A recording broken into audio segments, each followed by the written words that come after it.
할렐루야. 하나님의 크신 은혜와 평강이 오늘도 하나님을 경외하고 사랑하며 기쁨으로 예배한 우리 모든 성도들에게 함께 하시기를 축원합니다.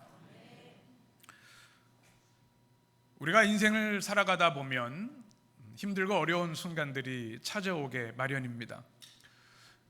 그런가 하면 또 우리가 예상치 못했던 기쁘고 행복한 순간들도 찾아옵니다.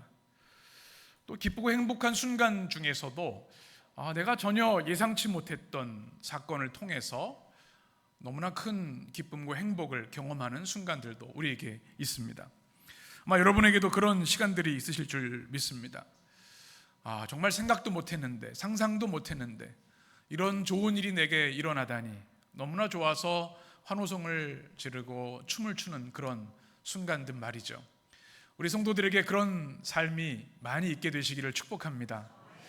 표정을 보니까 별로 그런 순간이 감동이 없으신 것 같아서 이런 축복을 했습니다. 누군가를 진심으로 뜨겁게 사랑하는 순간, 또 행복한 가정을 이루어서 가정의 기쁨을 누리는 순간, 또 하나님이 주신 새 생명, 첫 아이를 받아든 그 순간, 원하던 꿈이 이루어지는 순간, 회복과 또 성취를 경험하는 순간들이 우리에게 그런 기쁨과 환호성을 줍니다. 제가 늘 기억하는 것 중에 하나는 2002년도입니다. 저는 백골부대에서 군목으로 사역할 때였는데, 저는 40개월 군목으로 사역을 하고 제대를 했는데요. 2002년도 제대하는 해였습니다. 그때 무슨 일이 있었죠? 월드컵 축제가 있었죠. 저는 우리나라가 본선만 참여한 것도 대단하다. 개최국이니까 아마 본선은 나왔을 텐데, 그런데 점점 이 강대국들을 이기는 겁니다.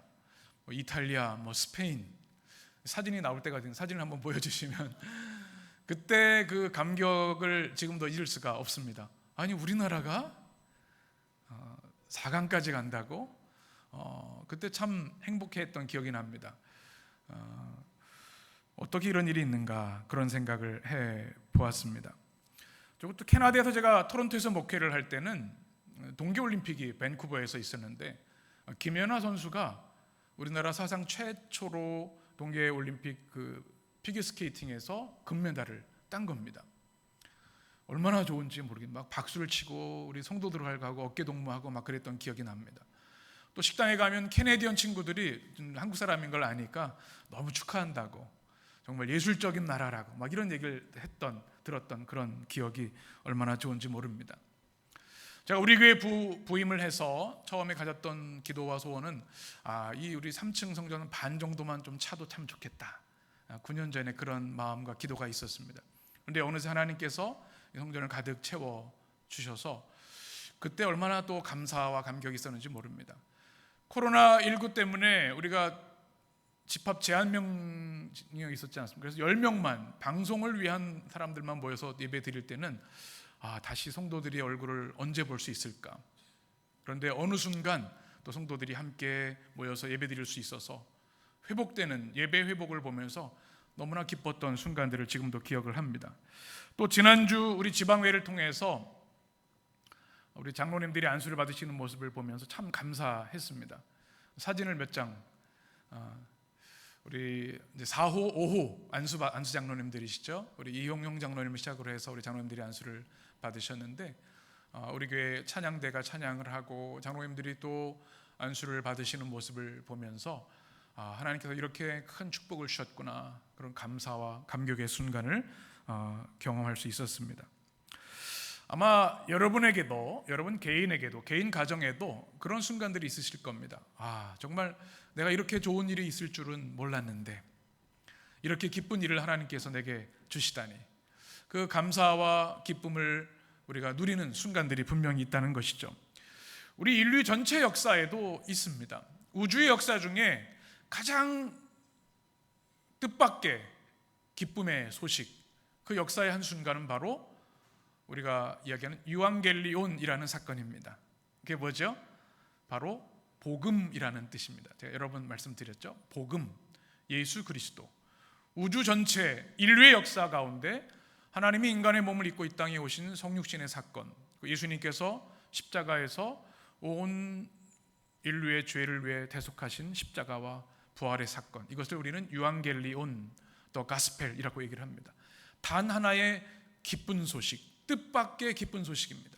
인류는 필멸과 저주의 역사를 살아가고 있었는데 우리 주님이 오셔서 그 모든 어둠과 죄악을 끊으시고 생명과 회복과 구원과 영생의 삶을 열어주신 것이죠. 이것이 우리가 알지 못했던, 기대하지 못했던 최고의 기쁨의 순간입니다. 그리고 또 한 가지 우리에게 주신 가장 놀라운 축복 중에 하나는 바로 주님의 교회의 탄생입니다. 여러분은 주님의 교회를 어떻게 생각하시는지 모르겠습니다. 근데 성경은 예수님이 이 땅에 오신 그 놀라운 사건, 또 그 다음으로 이 교회의 탄생은 너무나 압도적인 기쁨의 사건임을 성경은 증언하고 있습니다. 여러분, 지난주일 우리 베드로전서 1강 통해서 나눈 말씀 기억하시죠? 우리 교회가 어떤 존재입니까? 두 가지 정체성, 성경의 정체성을 말씀드렸죠. 하나는 예수 그리스도의 사도라고 말씀을 드렸습니다.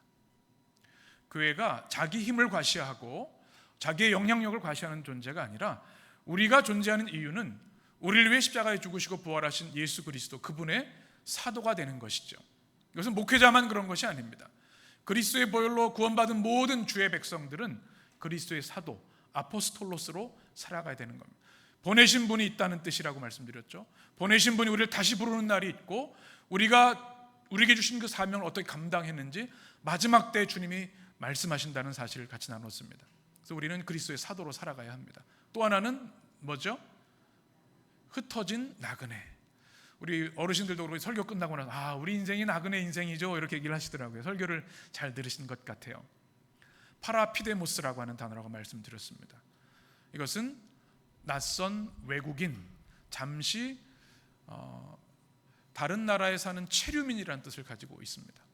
우리가 가서 살아야 할 곳은 하나님이 보내신 그 영원한 본향인데 우리는 이 길을 순례자로, 여행자로, 외국인으로 살아간다고 하는 것, 그것이 우리 그리스도인들의 정체성이다.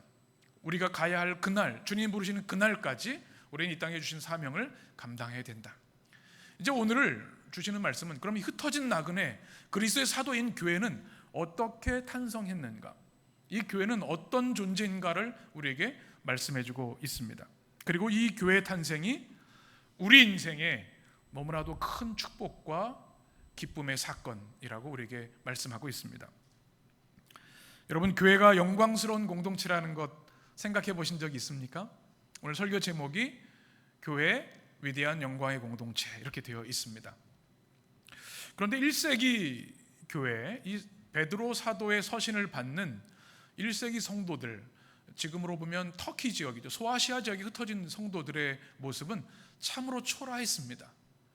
그 당시 가장 소외되고 어쩌면 주변부에 있는 작고 연약한 사람들의 모임이 교회였습니다. 주님을 믿는 것 때문에 고난당하기도 했습니다. 건물이 이렇게 아름다운 건물이 있는 것이 아닙니다. 초대교회의 모든 교회들은 대부분 하우스 처치였습니다. 그래서 우리 에베소서, 데살로니가 교회, 빌립보 교회 하면은 큰 그런 웅장한 교회를 생각하지만 여러 교회들이 모여서 하나의 교회가 되는, 교인들 중에 공간이 좀 넓은 교인의 집에 모여서 함께 예배드리고 성찬을 받고 했던 공동체가 바로 초대교회의 모습이었습니다.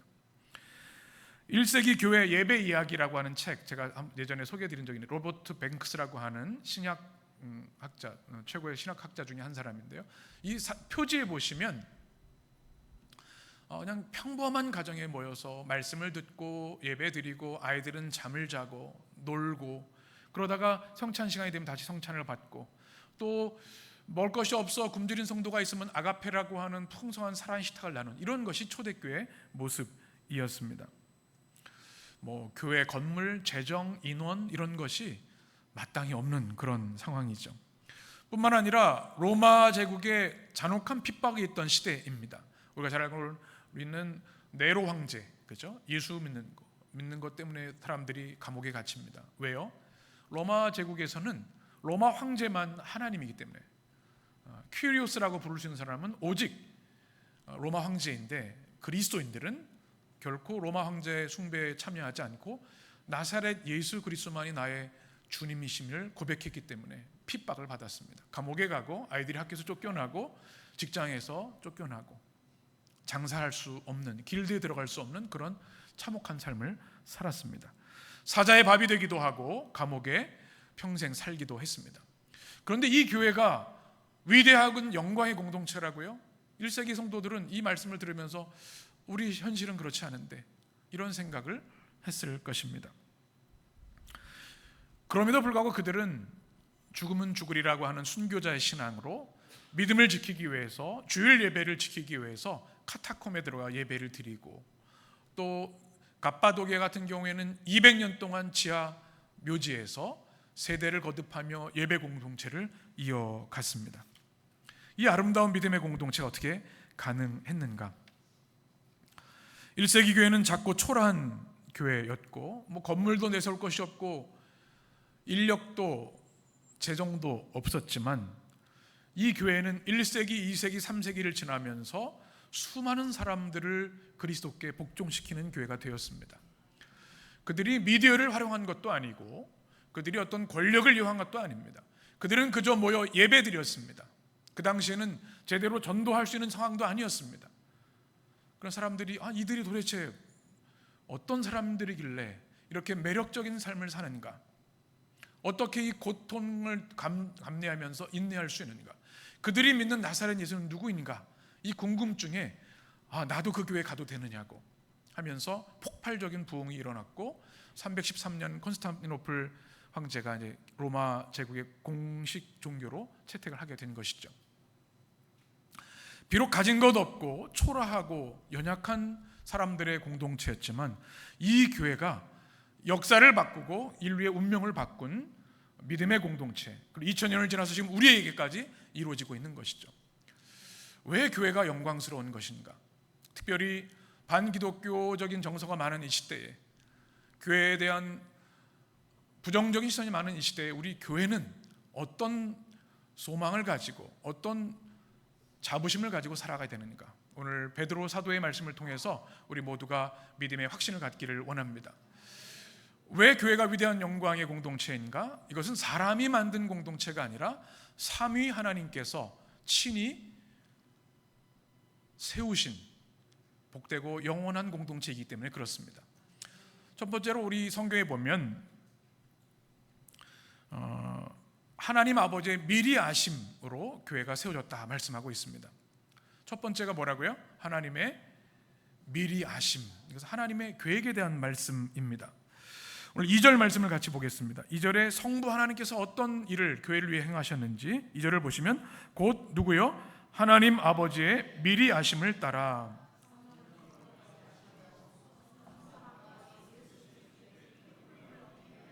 택하심을 받은 자들에게 편지하노니 은혜와 평강이 너에게 더욱 많을지어다. 아멘. 첫 번째, 교회는 삼위 하나님이 만드신 영광의 작품이라고 말씀드렸는데, 성부 하나님이 무엇을 하셨는가? 아버지 하나님의 미리 아심이라는 단어를 성경은 말씀하고 있습니다. 이 단어는 프로그노시스, 그노시스라고 하는 것이 지식이라는 뜻인데요, 미리 아심이다라는 뜻입니다. 우리가 보통 미리 하면 예시, 예지 이런 얘기를 하는데요, 성경에서 말하는 이 프로그노시스는 그 정도 차원을 넘어서 전능하신 하나님의 절대 주권으로 미리 계획하심이라는 뜻을 가지고 있습니다. 그러니까 주님의 교회가 어느 날 갑자기 우연히 생긴 것이 아니라 하나님께서 하나님의 뜻과 의지를 가지고 미리 계획하신 것이 교회 공동체라는 것입니다. 우리 해림교회가 지금 이제 35주년을 맞이하지 않습니까? 그런데 어느 날 갑자기 몇몇 개척자들을 통해서 세워진 것이죠. 헌신자들이 있습니다. 그런데 성경의 관점으로 보면 이것을 넘어서 하나님께서 미리 교회를 향한 미리 아심, 미리 계획하심을 통해 이 교회를 예비하셨다는 사실입니다. 그렇기 때문에 교회는 그 누구도 함부로 해할 수 없고 하나님의 영광과 성부 하나님의 축복이 담겨 있는 공동체라는 것을 기억해야 합니다. 그러면 언제인가? 에베소서 1장에 보면 이렇게 말씀합니다. 우리 에베소서 1장 4절 같이 읽겠습니다. 곧 창세전에 그리스도 안에서 우리를 택하사 우리로 아멘. 우리 4절만 같이 보겠습니다. 언제요? 창세전에 주님께서 그리스도 안에서 우리를 택하셔서, 이 교회라는 것이 에클레시아죠. 원래 사람, 하나님이 세상으로부터 불러 모으신 사람들의 공동체인데 언제냐면 창세전에 주님께서 택하셨다. 우리가 2005년 믿음의 길을 가고 해림교회 공동체로 살아가지만 이 교회를 위한 하나님의 계획은 창세전에 이미 계획하고 계셨다는 겁니다. 누군가 부모님의 신앙을 따라 내가 신앙을 갖게 되었고, 누군가의 전도를 통해서 예수님을 믿게 되어서 교회에 나오게 되었고, 지금 해림교회를 어떤 경로로 이렇게 나오게 되었지만 우리가 구원받은 것, 하나님 백성이 된 것, 또 해림교회 교인이 된 것은 하나님의 창세전에 계획하심이라는 사실이죠. 디모데후서 1장 9절에 이렇게 말씀합니다. 같이 읽겠습니다. 하나님이 우리를 구원하사 거룩하신 소명으로 부르심은 오직 자기의 뜻과 영원 전부터 그리스도 예수 안에 우리에게 주신 은혜대로 하심이라. 아멘. 어떻게 해요? 오직 자기의 뜻, 우리의 계획과 우리의 의지, 우리의 노력, 공로가 아니라 하나님은 하나님의 뜻의 결정대로, 우리가 지난 금요일 나눈 것처럼 에베소서 1장에 나온 말처럼 하나님의 절대 주권으로 교회를 계획하신 겁니다. 영원 전부터 계획하셨다 말씀하는 거죠. 이건 참 우리 교회를 생각하면 감격스러운 일입니다. 여러분, 우리 교회 창립 연도와 창립일이 며칠이죠? 몇 년도입니까? 오늘 윷놀이대 퀴즈 나올지도 모르겠어요. 예. 우리 생일은 알아야 되잖아요. 교회 생일이죠. 1990년 3월 17일이 우리 교회 생일입니다. 예. 다음에 물으면 꼭 대답해 주시기 바랍니다. 예. 3월 17일. 그래서 올해는 3월 17일 월요일을 지난 주일 24일을 우리가 23일인가 23일을 우리 창립 35주년 기념주일로 지킵니다. 35년 전에 우리 교회가 시작되었고, 또 이 교회는 우리 97년에 성전이 여기에 건축이 되었죠. 그런데 성경적으로 보면 바로 하나님께서 영원 전부터 창세전에 이 교회를 계획하셨다는 사실입니다. 참으로 놀랍지 않습니까? 그러니 주님의 교회는 참으로 영광스러운 교회이고 축복의 공동체가 아닐 수 없습니다. 저항할 수 없는 하나님의 은혜가 우리 가운데 임한 것이죠. 이뿐이 아닙니다. 성령님께서도 이 교회를 위해 역사하셨는데, 오늘 두 번째로 보면 성령의 거룩하게 하심이 있었기 때문에 오늘의 교회가 존재합니다. 2절을 보면 성령의 사역을 이렇게 말씀하죠. 곧 하나님 아버지의 미리 하심을 따라, 그 다음에 무엇입니까? 성령이 거룩하게 하심으로, 이렇게 되어 있습니다. 성령이 교회를 어떻게 하셨다고요? 거룩하게 하셨다. 이 거룩하게 하심이라는 단어는 하기아스모스라는 단어로 되어 있습니다. 이것은 죄와 사망으로부터 거룩하게 구별하시다라는 뜻입니다. 성령의 사역은 뭔가 하면 하나님이 미리 계획하셔서 부르신 하나님의 백성들, 이 교회 공동체를 하나님의 나라 영원한 천국에 갈 때까지 하나님의 공동체로 설 수 있도록 거룩하게 만드시는 역사를 성령이 하셨기 때문에 교회가 교회될 수 있는 것입니다. 여러분, 교회의 가장 중요한 본질이 무엇입니까? 사람이 많이 모이는 것이 아닙니다. 교회의 본질이 우리 교회 건물을 확장하고 또 뭔가 큰 위대한 선교 사역들을 하는 게 아닙니다. 교회의 더 중요한 본질, 가장 본질적인 본질은 거룩입니다. 하나님이 이 땅을 창조하신 목적도 그렇고 이스라엘 백성을 제사장 나라로 세우신 이유도 바로 거룩한 공동체를 통해 인류 만민을 구원하기 위함이셨죠. 이스라엘이 실패했을 때 하나님은 또 세운 새 이스라엘이 뭐예요? 교회입니다. 교회 또한 거룩을 위하여 창조하신 공동체라는 것입니다. 교회의 본질은 거룩이고 교회의 승리도 거룩에 있음을 우리는 잊지 말아야 한다는 사실입니다. 하나님께서 우리를 하나님의 백성으로 부르시고 창세전에 계획하셔서 교회로 세우신 이유가 있습니다. 우리를 사랑하시기 때문에 그렇습니다. 죄로 인해 죽을 수밖에 없는 죽음의 운명, 죄의 노예의 운명, 사단의 공격에 무차별하게 당할 수밖에 없는 그 운명에서 우리를 건져주시기 위해서 우리를 교회로 부르셨습니다. 그리스도의 보혈의 능력으로 우리를 하나님 자녀 삼아 주셨고, 또 주님의 영광을 찬양하기 위해 우리를 교회로 불러주셨습니다. 예배 공동체로 불러주셨습니다. 그리고 우리가 우리 교회만을 위해 살아가는 것이 아니라 교회를 넘어서 하나님 나라, 바실레이아, 하나님의 통치, 의와 진리와 평강을 위해 일하도록 우리를 부르신 겁니다. 이 모든 사역을 위해서 전제 조건이 있습니다. 선결되어야 될 것이 있어요. 그것이 뭐예요? 거룩의 회복입니다. 거룩 없이 선교하는 것, 거룩 없이 뭔가를 하는 것, 그것은 사실은 교회로 인정받을 수 없는 일이 되는 것이죠.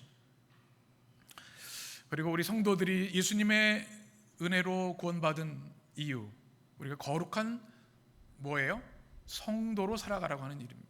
여러분, 우리 교회 직분 중에 가장 위대한 거룩한 직분이 뭔지 아십니까? 목사도 아니고 장로도 아닙니다. 성도입니다. 우리 모든 그리스도인들은 주님 부르시는 그날까지, 주님 나라 가는 날까지 성도로 살기로 소명받은 사람들입니다. 성도가 뭐예요? 거룩한 무리란 뜻이죠. 내가 거룩하니 너희도 거룩하라는 주님의 명령에 따라 살아가는 사람들입니다. 그런데 우리 노력으로는 거룩할 수 없기에 성령께서 우리를 거룩하게 하십니다. 교회를 거룩하게 하십니다. 세속에 찌든 교회, 또 세상에 또 세속 가치가 흘러들어올 때마다 우리를 정결케 하시고 깨끗게 하시는 분이 누구예요? 성령이십니다. 성령의 거룩하게 하심이 우리에게 절대적으로 필요합니다. 여러분, 좋은 성도가 되기 원하시죠? 우리 새해 기도 제목 보면 다 그런 기도 제목이세요. 얼마나 감사한지. 우리 좋은 교회가 되어야 되겠죠? 어떻게 해야 됩니까? 우리 성령의 도우심을 구해야 합니다. 겸손하게. 그리고 뭔가 성취하고 이루는 것 이전에 하나님, 우리가 먼저 우리 부르신 뜻대로 성령의 거룩하게 하심에 순종하는 성도, 교회 되기를 원합니다.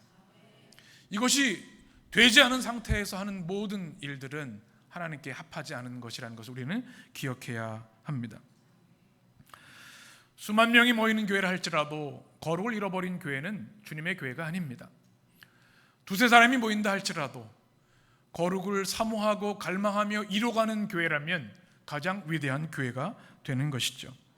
우리 교회의 소원도 큰 교회가 되는 것, 영향력 있는 교회가 되는 것이 아니라 주님의 거룩한 교회가 되는 것, 이것이 우리 교회의 소원인 줄 믿습니다.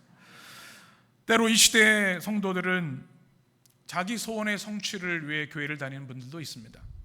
물론 그것도 주시는 축복입니다. 병이 낫고 내가 하는 것이 성공하고 자녀들이 잘 되는 것, 또 신비한 치유와 방언을 받는 것, 모두 귀한 일들입니다. 하나님이 그 은혜도 넉넉히 넘치도록 주십니다. 그런데 주님과 관계없이 그것만을 구한다면, 거룩한 삶 없이 그것만을 구한다면 진정한 성도, 교회라 할 수 없다는 것 기억해야 합니다. 그 무엇보다도 비교할 수 없는 가장 소중한 것, 우리의 평생 소원, 거룩한 성도가 되는 것, 거룩한 주님의 교회가 되는 것, 이것이 여러분의 기도가 되시기를 축원합니다. 베드로전서 1장 15절에 이렇게 말씀하죠. 같이 읽겠습니다. 오직 너희를 부르신 거룩한 이처럼 너희도 모든 행실에 거룩한 자가 되라. 아멘.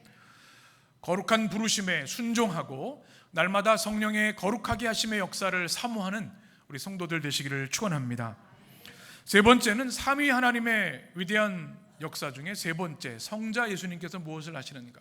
바로 예수 그리스도의 피뿌림입니다. 우리 2절 말씀을 같이 보시면 처음에 하나님 아버지의 미리 하심을 따라 성령의 거룩하게 하심을 순종함과 그 다음에 뭐예요? 예수 그리스도의 피뿌림을 얻기 위하여, 이렇게 말씀하고 있습니다. 우리 좀 히터를 좀 방향을 이쪽으로 안 오게 해주시면 좀 좋겠습니다. 여기서 피뿌림이라는 단어, 여러분 그리스도의 보혈을 흘림, 보혈을 흘린다, 주님의 보혈을 피를 흘려주신다라고 하는 그런 거를 여러분 잘 아실 겁니다. 그런데 피 흘림이 아니라 뭐예요? 피 뿌림으로 되어 있습니다. 성경의 언어를 보면 란티스몬이라고 하는 단어입니다. 란티스몬, 영어로는 스파클링, 이렇게 착착 뿌리는 겁니다. 피를 이렇게 착 뿌리는 게 바로 피 뿌림이라는 단어입니다. 성경에 대부분 피 흘림이라는 단어가 많이 나오는데 피 뿌림은 어떤 뜻일까요?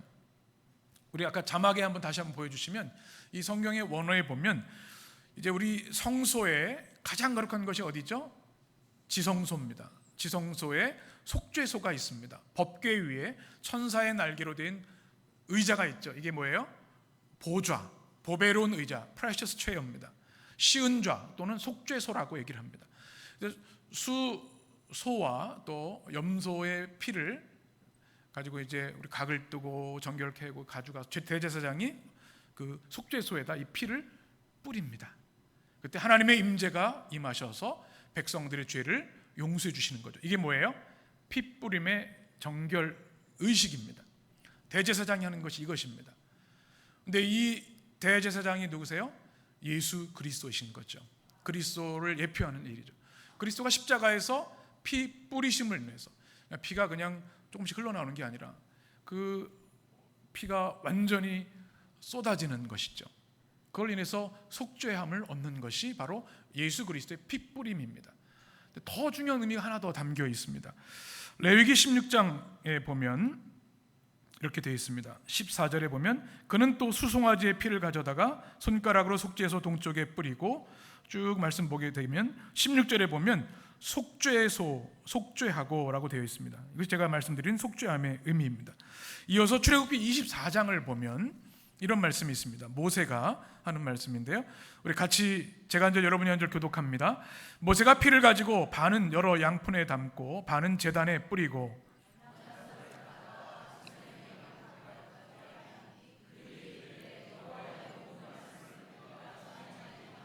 8절 함께, 모세가 그 피를 가지고 백성에게 뿌리며 너희와 세우신 언약의 피니라. 아멘. 무슨 피예요? 언약의 피. 우리가 첫 주일마다 성찬할 때 제가 제정사를 할 때 어떻게 해요? 주님의 이렇게 잔을 돌리시면서 하신 말씀이 이 잔을 받아 마시라. 이 피는 죄 사함을 얻기 위하여 많은 사람을 위해 흘린 새 언약의 피니 이를 마실 때마다 나를 기념하여라. 이것이 성찬을 할 때. 여기서 언약의 피라는 것이 이것입니다. 그러니까 구약 시대에는 한 번만 그 짐승의 피를 뿌리면 한 번 죄 사함을 얻는 겁니다. 어떻게 해요? 계속 반복해야 됩니다. 인간이 죄를 지으니까 끊임없이 피가 흘려지고 불에 태워지는 일이 반복되는 겁니다. 그런데 예수님께서 이것을 그냥 피가 아니라 언약의 피로 해주셨고, 출애굽을 통해서 우리에게 주신 십자가의 의미를 우리에게 가르쳐 주셨죠. 여러분, 출애굽 사건에서 10가지 재앙, 마지막이 뭐예요? 장자의 재앙이죠. 그래서 모든 장자들을 하나님의 사자가 치신다고 말씀을 하셨습니다. 살아남기 위해서 어떻게 하라고 주님이 말씀하셨습니까? 어린 양의 피를 문설주에 바르게 되면 어떻게 돼? 하나님의 사자가 건너갑니다. 이걸 뭐라 그래요?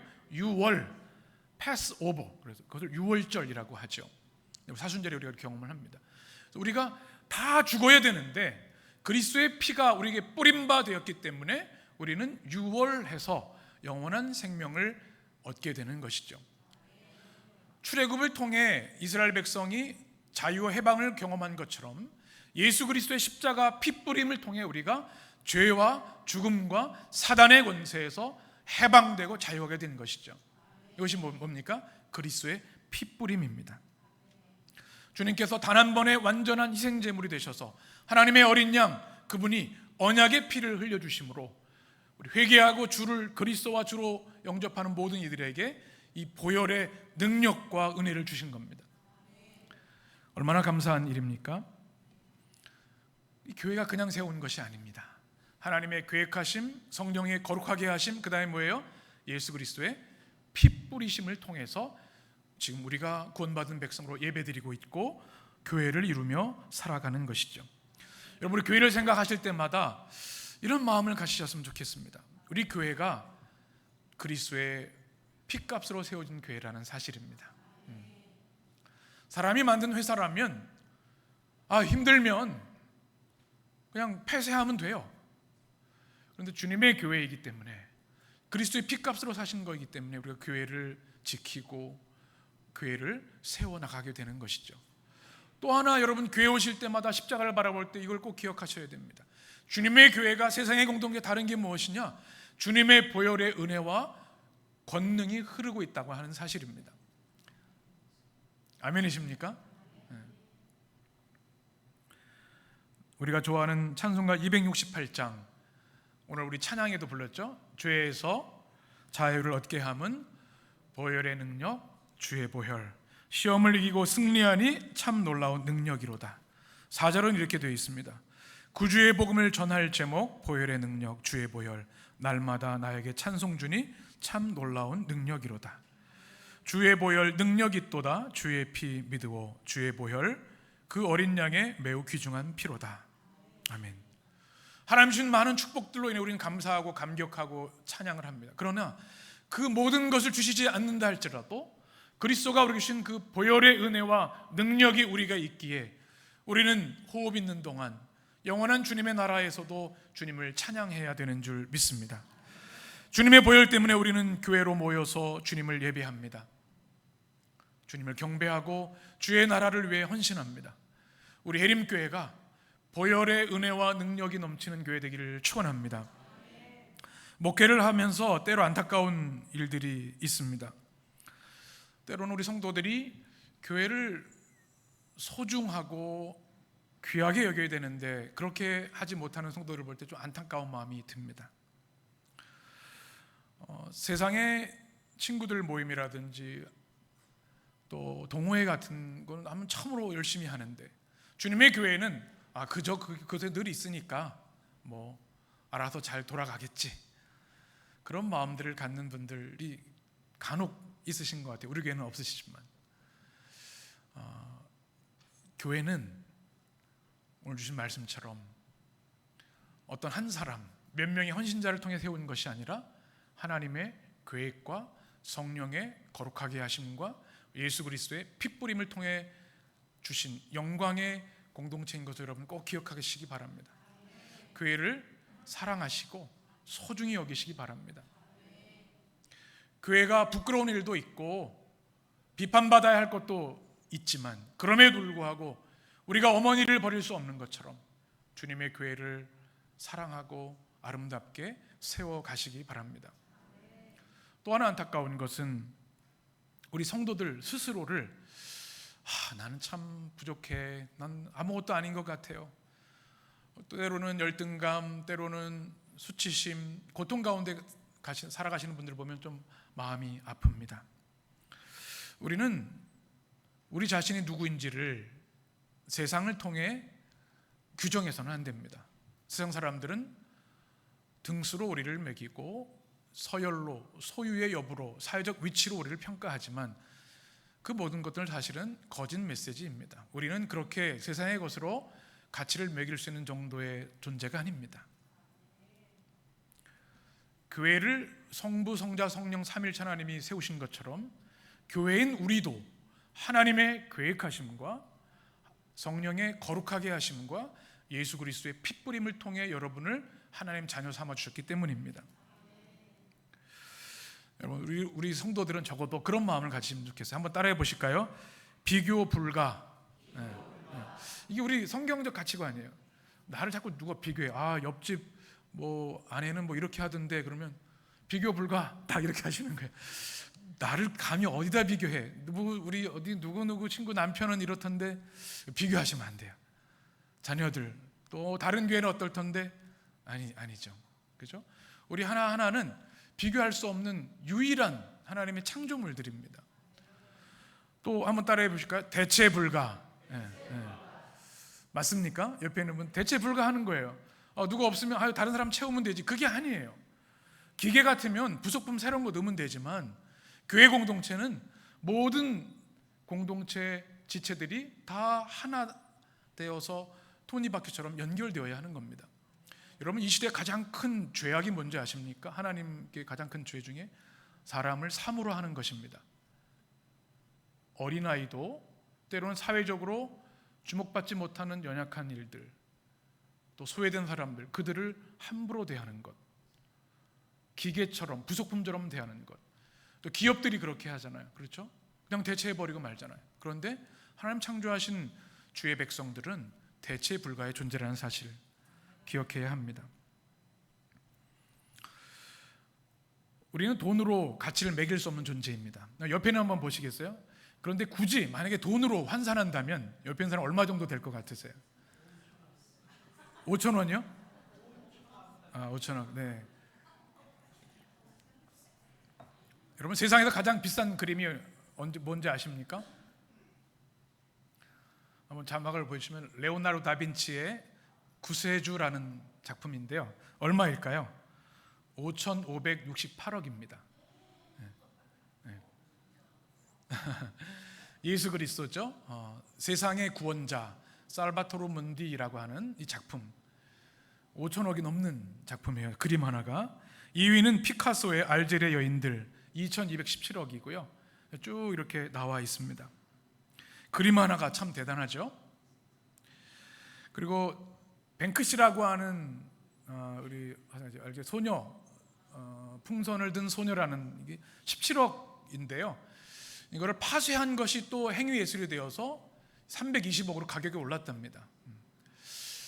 저 정도 그리면 저도 그릴 수 있을 것 같은데, 그럼 이 교회 선교 사역 막 할 수 있을 것 같은데 그런 마음이 듭니다. 그런데 이게 제가 그리면 저 가치가 안 나오는 거예요. 뱅크시가 그려야 되고 피카소가 그려야 되고 레오나르도 다빈치가 그려야 되는 거예요. 그런데 여러분은 누가 그리셨어요? 누가 만드셨어요? 창조주 하나님께서 여러분을 그리시고 만드셨습니다. 주께서 만드신 바라라는 단어가 우리가 포이에 말하는 단어라고 말씀드렸죠. 영어로 포임입니다. 우리는 물질로 환산할 수 없는 예술적 완전체, 그렇게 주님이 우리를 지으셨습니다. 값으로 매길 수가 없는 것이죠. 하나님이 우리를 창세전에 계획하시고 성령께서 거룩하게 하시고 예수 그리스도께서 핏부림을 통해 우리를 하나님의 자녀로 태어나게 하셨기 때문에 그렇습니다. 교회는 누가 만드셨습니까? 교회도 마찬가지입니다. 하나님이 만드셨습니다. 그러니 얼마나 영광스럽고 귀한 공동체입니까? 1세기 베드로는 순교 직전에 있었습니다. 세상의 눈으로 보면 교회 공동체라는 게 뭐 하나 자랑할 것이 아무것도 없습니다. 번듯한 건물도 없고요, 사람들도 없고요, 재정도 없습니다. 아무것도 없어요. 숨어서 지하 묘지에 사는 그런 사람들이었습니다. 아주 참혹하고 초라한 사람들, 세상의 눈으로 보면 그러합니다. 그런데 베드로가 뭐라고 얘기하냐면, 여러분은 그저 그런 존재가 아니라 흩어진 나그네입니다. 여러분의 본향은 천국에 하나님께서 예비하셨습니다. 뿐만 아니라 여러분은 영광스러운 삼위 하나님이 직접 디자인하시고 완성하신 주님의 교회입니다. 말씀하고 있습니다.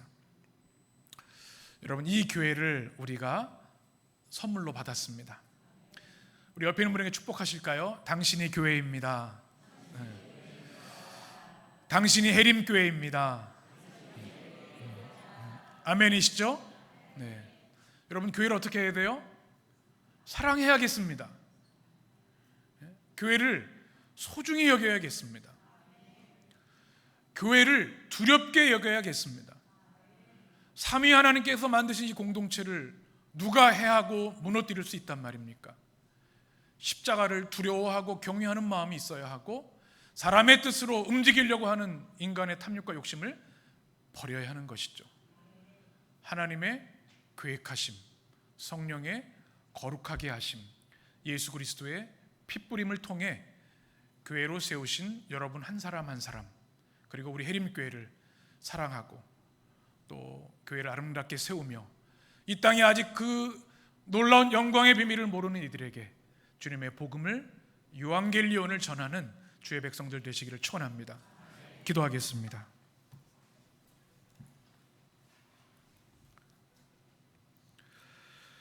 생명의 주님, 세상에 살다 보면 세상의 이런저런 평가와 판단의 잣대로 우리가 한없이 보잘것없고 때로는 쓸모없는 존재를 여겨질 때가 얼마나 많은지요. 그러나 주님, 오늘 영광의 복음을 통해 내가 너희를 창세전에 영원전부터 택하였다. 성령으로 너희를 불러 그리스도의 몸된 교회의 지체가 되게 하였다. 너에게 가장 행복한 길, 가장 성공한 방법, 거룩의 역사를 내가 지금 이루어가고 있다. 그리고 예수 그리스도의 핏부림을 통해 죄로부터, 죽음으로부터, 사단의 권세로부터 해방시켰다. 그리고 이렇게 너희 한 사람 한 사람을 교회로, 은혜의 숲 해림교회로 교회되게 하였으니 이로 인하여 기뻐하여라. 이 주님의 음성이 우리에게 아멘이 되게 하여 주시고, 주님의 교회를 사랑하게 하시고, 또 주님께서 이미 계획하신 교회인데 아직 알지 못하고 교회 밖에서 방황하고 고통 가운데 있는 그들을 주님의 교회로 품어 안을 수 있는 우리 해림교회 되게 하여 주옵소서. 삼위 하나님의 영광의 작품 주님의 교회를 자랑스럽게 여기고 더 든든히 세워가는 우리 모든 성도들 되게 하여 주옵소서. 예수님의 이름으로 기도합니다. 아멘.